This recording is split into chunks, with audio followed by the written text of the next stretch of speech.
Hello everyone, my name is David A. Cox, and today I'm going to be teaching for all of you a free new to Windows 7 class.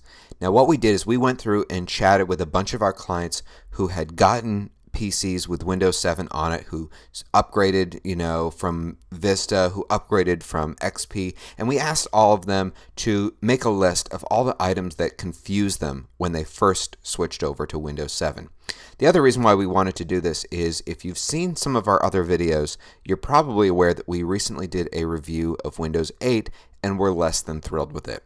Windows 7 is a lot cleaner. It still has a few problems with it, but it's a hell of a lot better than 8. So what we're going to do is try to answer in one video, in one class for all of you, all the main questions most people have when going to Windows 7. So first of all, I'd like to welcome you. This is of course being put on by PCClassesOnline.com. A lot of you have probably discovered us thanks to the ABC show Shark Tank, which I'm not allowed to comment on other than that since it hasn't aired as of the date that we're recording this. And so let's get in. Let's show you everything you need to know about Windows 7. So the first thing you're going to notice that's a little bit different is this thing at the bottom, which is called the taskbar. And the taskbar is really handy because you can create shortcuts to all the applications that you use the most. So whether it's Internet Explorer, Chrome, different photo programs that are out there, really whatever you want. And the way you create a shortcut and put it on the taskbar, I'm going to show you right now. Now you'll notice that there is no more start button, instead it's a start menu. And we can go in here, go into all programs. Now unlike Windows XP, everything is now in one unified list. And let's just say that I use Solitaire a lot. I like playing Solitaire. Well, what I can do is I can go here into Games, find Solitaire, there it is, and all I have to do is right click on it. Now the process that I'm going to show you is called pinning. So just click right here where it says Pin to Taskbar. And as soon as you do that, you'll see there's a little icon down here at the bottom, and you just click on it and voila, you're good to go. Now Windows 7 is a lot faster than some of the other operating systems out there like Vista and XP. So it's everything seems to run pretty quickly. Now one of the big things we're going to cover at the very end of this video is there's a lot of misinformation out there on the internet about different antivirus software programs and how they work and what are the best ones, and we're going to put out there our recommendations for all of this stuff. So keep tuned. Stay tuned. Next, we're going to be talking about something called jump lists. Okay, and this is really handy. It helps keep you organized. And when you're on the internet, a lot of us have certain websites that we go to much more frequently than others. So for me personally, it would be Facebook, it would be YouTube, it would be Vimeo, those kind of sites. And one of the nice things you can do is you can create a jump list with truly anything, but I'm going to use Internet Explorer right now as the example. If I put my cursor on Internet Explorer, and I right click, I'm going to see a list of all of those websites that I have recently been on. I can see different tasks that are running. And what's cool is you can create a pin list here as well. So let's use YouTube as an example. And let's say I go to YouTube a lot. You see the little pin icon right here? Well, if I click on that, it's going to put it up here in a separate category, and that's not going to move. So what happens is the more you use your computer, the more your computer is going to figure out what websites you go to the most frequently, and it's going to start to create them here. But if there's a few that maybe you don't go to quite as often, but you want to have really fast, easy access to it, you can get to it just by simply pinning it right up here. And to unpin it, you guessed it, all you have to do is click the pin icon again, and it goes back into the regular list. So those are called jump lists. And they work with different things too. For example, this icon right here you're going to be using a lot. This is Windows Explorer. You'll notice that there is no more My Computer on the desktop. So Windows Explorer is one of the ways you can get to all of your stuff. So if I simply single click on it, it's going to open up, and this should look familiar to most of you. I can go in here to see my documents, in here to see my music, pictures, videos, and one place that a lot of people seem to not be aware of is downloads. So anytime you download anything from the internet or from an email, this is where it's going to be going. You're going to click on Windows Explorer and go into Downloads. Now it's just talking about jump lists. So let's say that there is one place that I go to in Windows Explorer more often than others. I can simply right click and there you go. I can, boom, jump into documents if I had any documents on this computer. Next I want to talk about is the Windows button, because it is a little bit different now. I like it because it's a lot cleaner. It's very easy to work with. So to access all programs, all you have to do is just leave your cursor over here and you'll see the list appear. Okay, and you can go through here. Unlike Windows XP, there used to be, you'd have these lists that would go the whole length of the screen. Now instead of that, everything is here just in that one unified list. So it makes it a lot easier to organize. Let's go back. As I said, my computer is gone and it's been replaced with simply computer right here.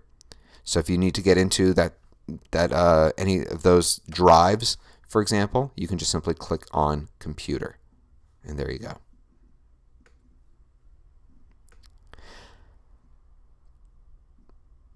Other things I want to talk about here are the shutdown button here. Now, some of you who use your computers might be using it for business. And what's kind of nice is that you can change a lot of the preferences for these options here. I love that background, by the way. So instead of, maybe I don't shut down my computer a lot, but I'm constantly switching users. I'm going to show you how to change this button so it doesn't say shut down, but instead it says switch users. So if you didn't know where to go to restart and all of those other options such as log out, switch users, it's this button right next to it. So you can see I can switch users, log off, lock the computer, restart it, sleep, or hibernate. Quick fun fact, a lot of people ask us this question is, at the end of the day, should I shut down my computer or should I simply put it to sleep? Well, Mac users sleep and hibernate, they're all the same thing. That's what we recommend. For PC users, it is the same. I would typically put it to sleep or hibernate it. Most computers these days, not all, but most computers are so energy efficient that if you use your computer every single day, which most people do, it is actually going to cost more in energy to shut the whole thing down and then boot it back up the next day than it is to simply put it to sleep or hibernate it in this case. One of the things you have here, let's see here. One of the things you have here is you have a user photo, which is this right up here. And what I can do is if I want to change it, I can make it a photo of me or anything for that matter. I can simply click on it. And you can see here, it's going to bring me into my user settings, and I can create a password for my account.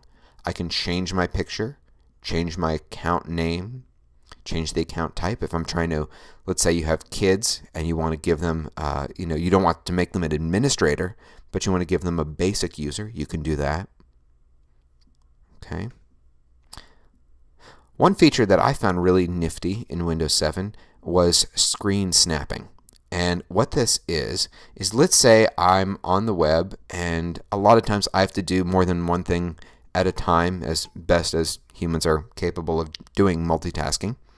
And let's say, for example, I want to have open CNN, okay, but I also want to be able to check my Facebook updates. Well, one of the little tricks that I can do is I can drag this window and I can snap it to one side of the screen. So I can drag it to either the right or the left, and I have it in half screen. So now I can open up another window and have that take up the other half. Now the easiest way to do this, I use a lot of hotkeys, is if you look at your keyboard, if you hit Control and the letter N, N is in Nancy, that'll open a second window. So now over here, I can go to, for example, facebook.com, snap it to the right-hand side of the screen, and as soon as that loads, I have Facebook on one side and I have CNN on the other. Likewise, with screen snapping, is let's say I have my browser window here, and it's just kind of a little screen, and I want to just immediately get it to be full screen. Well, yes, you can still traditionally click on the little box up here, but the other thing you can do is you can just drag this and drop it at the top. See how it kind of snap, boom, it's open full screen. Another thing you can do is, let's say I have, this is a little trick. I don't know many people who honestly use this trick, but I'm going to show you anyway. Okay, let's say I have a bunch of windows open. Okay, I have Google Chrome, I have Solitaire, I have Internet Explorer. Okay, sometimes I want to, I just want to hide the rest of everything.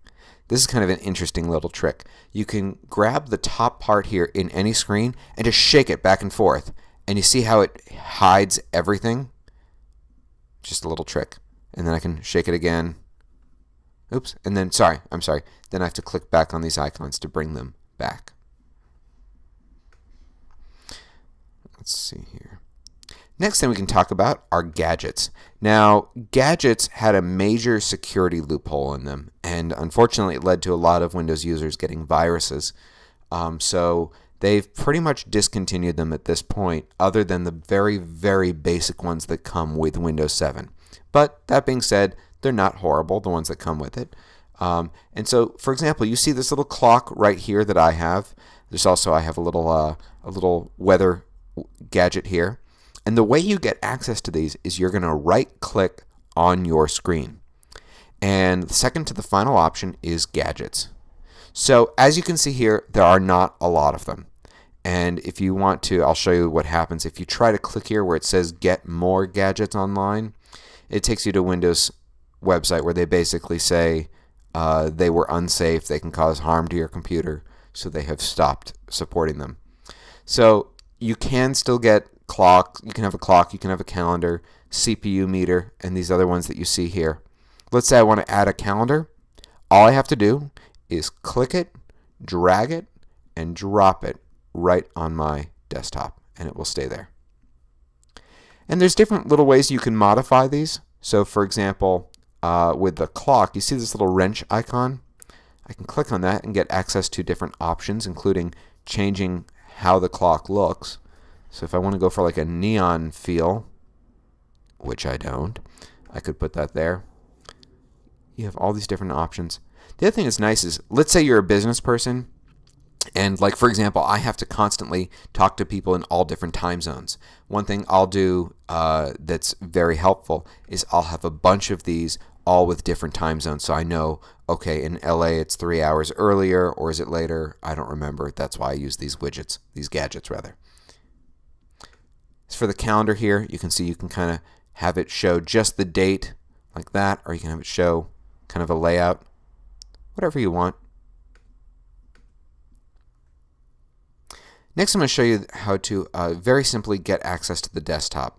And once again, let's just kind of clutter the screen here right now real quick. You have to give them credit. It does load pretty quickly. Okay, so I have all these screens everywhere, and sometimes you want to just get to the desktop. Well, it's very hard to see, but if you look at the very, very bottom right corner, there's this kind of inconspicuous little bar. If I just hover my cursor over it, there you go. I kind of see shadow images of all my windows, but I can now fully see the desktop. Okay? That's a little trick. Another thing you can do is you can personalize your desktop. Let's get out of all these. And by this I mean you can change your desktop background. You can even make it into a slideshow of your photos.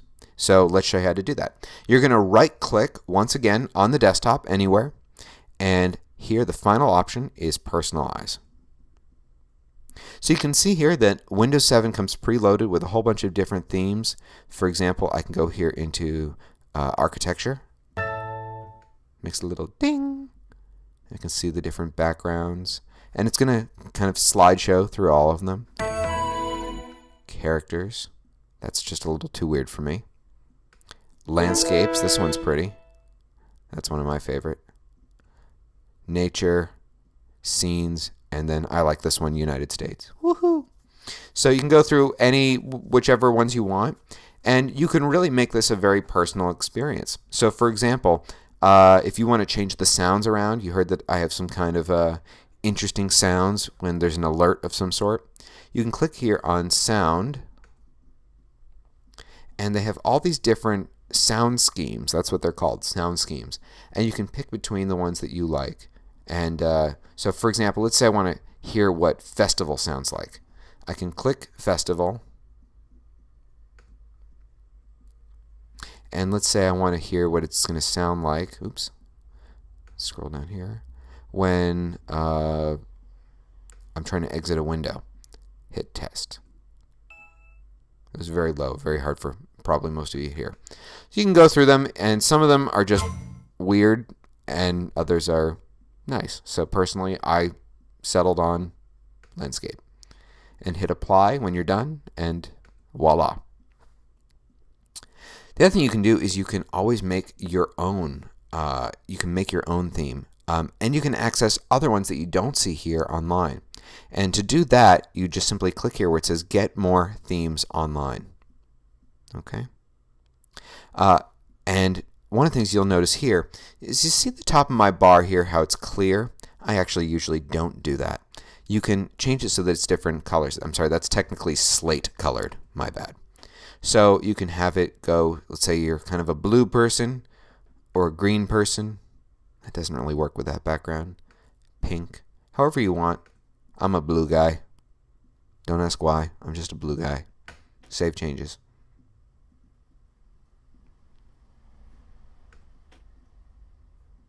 The other thing you can do is you can add in your own photos. So to do that, you can hit picture location, and you can go into your pictures library.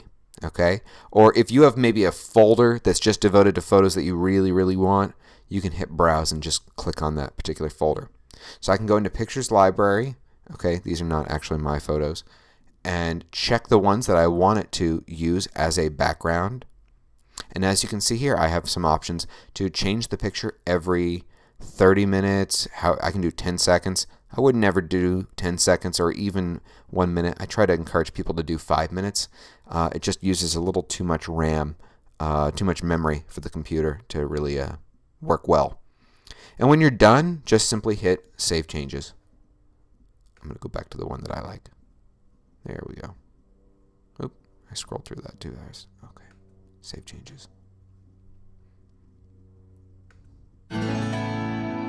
Da-da-da.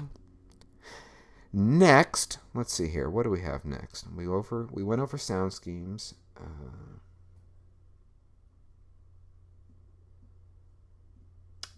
Here we go.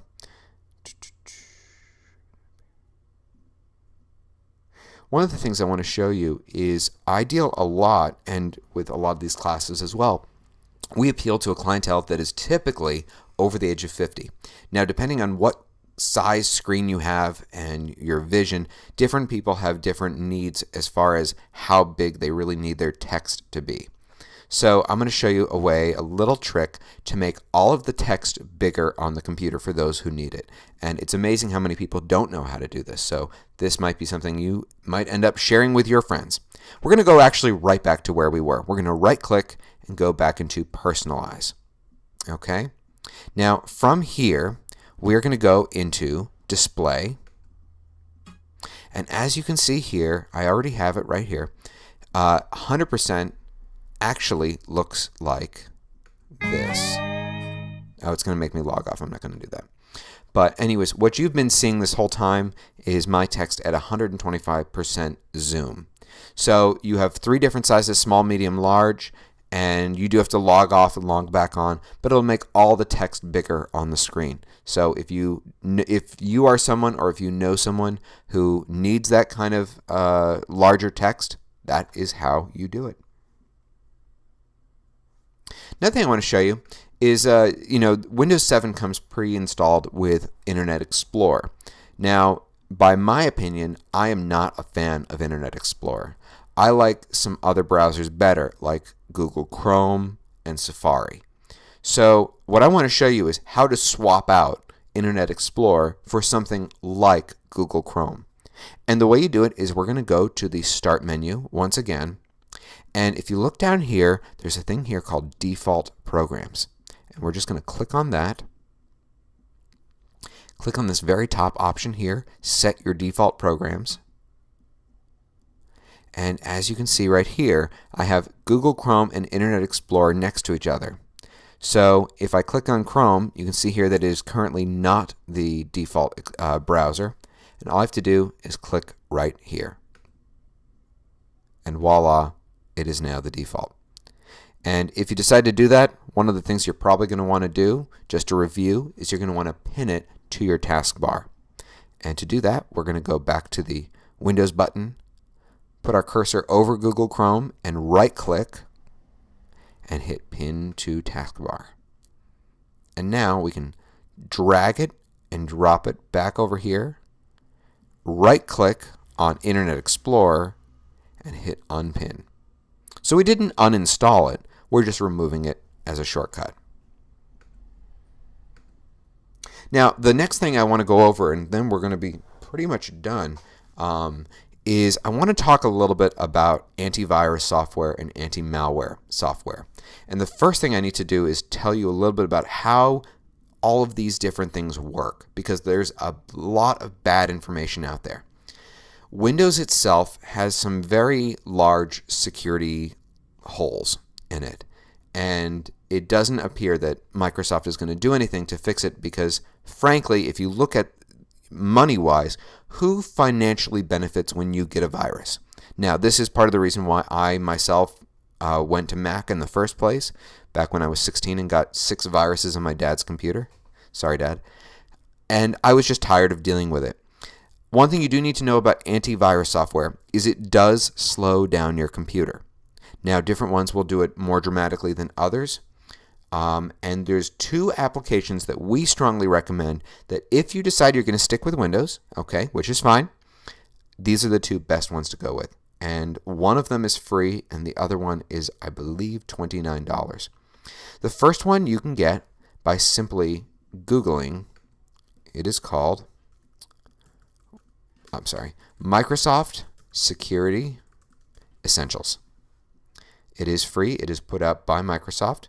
And you just simply click right here and click the version of your computer, so Vista or 7, 32-bit or 64-bit, and click download.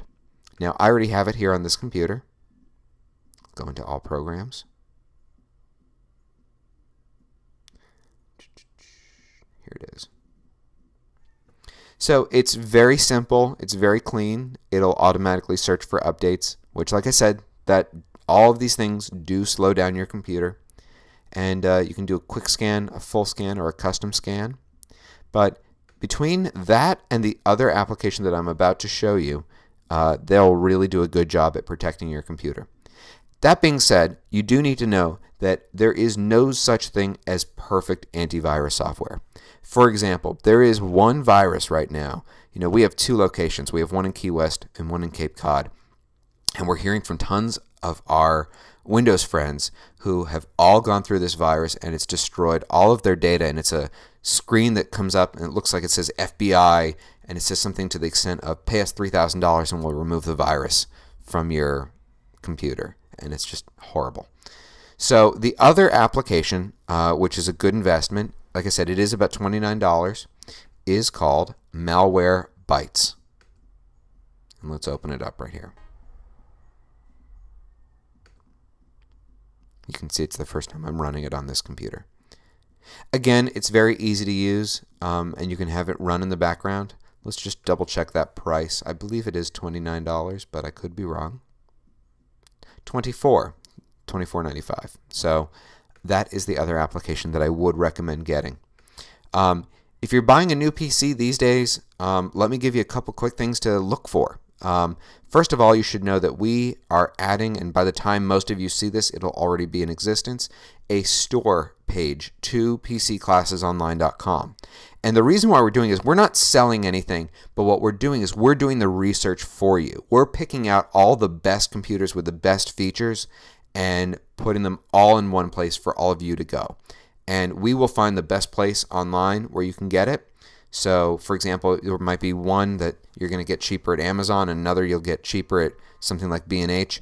But we will do all of that research for you. And once again, you can go to PC Classes Online and just simply click on the Store button. But the key things you're going to want these days if you go with a PC is you want really no less than 8 gigabytes of RAM. And RAM and memory are the same thing. I have a lot of metaphors that I use to explain these things, so let me just put it out there for you right now. Think of your computer as a kitchen, okay? Your cabinets, where you store all of your stuff, is your hard drive, okay? These days, we typically recommend going with no less than a 500 gigabyte hard drive. Some people can get away with a 320 gigabyte hard drive, but for the most part, everyone needs around 500. That seems to be a good number. Now, your countertops. Let's say you're going to be baking a cake, and you don't want to have to put one ingredient out and then add it and then put it back and then get the next ingredient, because that's going to take forever, right? You want to be able to have access to all of your ingredients right there on your countertops. Well, your countertops are your RAM, also known as memory. And that's where I just said 8 gigabytes is pretty much the minimum that we would recommend these days. There's a lot of Windows computers coming out with touch screens, and they don't really, in my opinion, they don't work that well. I'd still recommend a very traditional computer that has a mouse or a trackpad, and that's about it. So I hope you guys learned a lot from this video. I hope you'll share it with your friends. If you haven't yet signed up for PC Classes Online, we try really hard to put out as much good information for all of you. And while this right now, what you're seeing is not live, we do live classes almost every single day. And what's great is that at the end of the class, for example, right now is the point where we would be able to go out to the whole audience, all of you out there. And if you have a question, you would see an icon on your screen right now where you would be able to click. And myself or one of the other teachers here would be able to unlock your computer's microphone, and you can simply speak your question to the teacher and the rest of the class, just like you were at an actual classroom, but in the privacy of your own home. Our service is $199 a year, and I hope you'll give us a chance. My name is David A. Cox, and you all have a wonderful day. Take care. Bye.